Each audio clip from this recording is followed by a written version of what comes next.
आज बात करेंगे ब्लड प्रेशर और किडनी फेलियर में क्या संबंध है। लोग प्रायः ब्लड प्रेशर को कंट्रोल करने के लिए अलग अलग टाइप का दवा खाते हैं और वो उनके मन में ये भावना है कि यदि हम ब्लड प्रेशर को कंट्रोल कर लेंगे तो मेरा किडनी ठीक हो सकता है।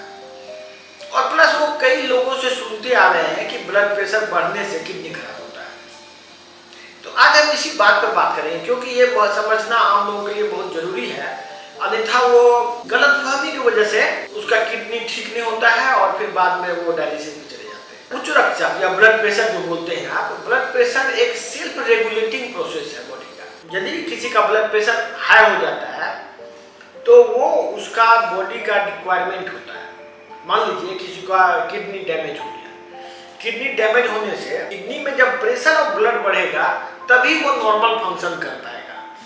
जैसे कि चाय का छकनी देखते हैं, चाय का छकनी में जैसे फिल्टर जाम हो जाता है तो आप ज्यादा ऊंचाई से चाय को गिराते हैं तब जाके वो फिल्टर होता है। ये ऐसा इसीलिए होता है क्योंकि फिल्टर जाम है और ब्लड प्रेशर का बढ़ना एक तरह से वहां पर प्रोटेक्शन मैकेनिज्म है। उसी तरह से हार्ट में बहुत आदमी को हार्ट कोरोनरी आर्टरी ब्लॉकेज होता है, आर्टरी ब्लॉकेज हो गया।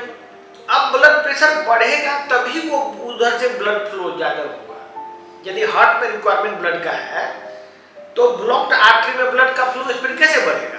जब वो ब्लड प्रेशर बढ़ेगा। ठीक वैसे ही ब्रेन में होता है, ब्रेन में भी रिक्वायरमेंट जब बढ़ता है ब्लड, जैसे किसी को एंजाइटी हुआ, किसी को टेंशन हुआ, ब्लड प्रेशर बढ़ जाता है क्योंकि उस समय ब्लड का रिक्वायरमेंट ब्रेन में बढ़ जाता है। तो ये सेल्फ रेगुलेटिंग प्रोसेस है ब्लड प्रेशर का बढ़ना और घटना। यदि किसी का ब्लड प्रेशर कंटिन्यूअस बढ़ा हुआ है, उसको ये फाइंड करना जरूरी है कि उसका कहीं किडनी डैमेज तो नहीं है या उसका हार्ट में कोई प्रॉब्लम तो नहीं है या कोई ब्रेन में तो प्रॉब्लम नहीं है।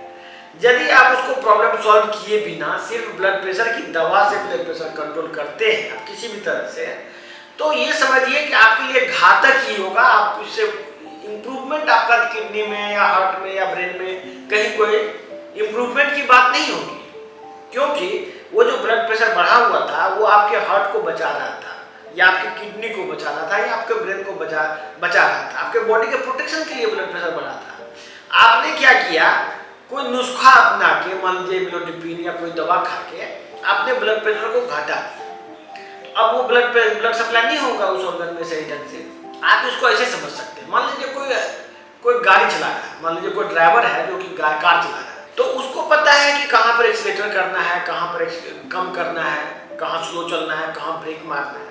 ये ड्राइवर का डिसीजन होगा। लेकिन बगल में बैठा हुआ एक आदमी यदि ऐसा करे कि भाई एक्सीलेटर हम दबाएंगे तुम बाकी काम करो, तो वो गाड़ी एक्सीडेंट निश्चित रूप से हो जाएगा। ठीक उसी तरह ब्लड प्रेशर को कंट्रोल करने के लिए जो भी आप करते हैं वो एक तरह से एक्सीडेंट ही होगा, उससे बीमारी ठीक हो जाए ये संभव नहीं है। इस बात जो मैं अभी बोल रहा हूँ ये बात कई सारे रिसर्च में साबित हो चुका है कि यदि ब्लड प्रेशर आप कंट्रोल कर लेते हैं किसी तरह से तो ना ही आपको हार्ट में कोई फायदा है, ना ही आपका किडनी रिलेटेड प्रॉब्लम में फायदा है, ना ही ब्रेन रिलेटेड प्रॉब्लम में फायदा है। तो ब्लड प्रेशर की दवाई से बहुत लोग ये क्यों कहते हैं कि भाई ब्लड प्रेशर की दवाई नहीं खाते तो हम बेचैन हो जाते हैं। बहुत आदमी ऐसे हैं जो ब्लड प्रेशर 20 साल से खा रहे हैं दवाई, और वो जब ये दवाई बंद करते हैं तो वो बेचैन हो जाते हैं। वो बेचैनी इसलिए होती है कि ब्लड प्रेशर की दवाई की आपकी बॉडी को आदत लग चुकी है। अब अचानक बंद आप नहीं कर सकते, भले ही आपका उससे कोई फायदा नहीं है, ऐसा नहीं है कि इससे कोई फायदा है, इवन उसका साइड इफेक्ट है, उससे लॉस डेफिनेट है, लेकिन फिर भी लंबे समय तक खाने के बाद आप ब्लड प्रेशर की दवा को अचानक बंद करेंगे तो आपको साइकोलॉजिकली लगेगा कि हमको कहीं हार्ट अटैक ना हो जाए, क्योंकि आपके मन में बिलीफ बना हुआ है, बिलीफ सिस्टम आपका एक्टिवेटेड है और इसी वजह से आप उसको लेते जा रहे हैं। इसीलिए यदि आप ब्लड प्रेशर के शिकार हैं तो प्रॉपर जो मेटाबॉलिक ट्रीटमेंट है ब्लड प्रेशर का वो लीजिए। आप अननेसेसरी दवा जो खा रहे हैं, ये टेलमिसार्टन और बीटा ब्लॉकर, वो आपके लिए घातक है।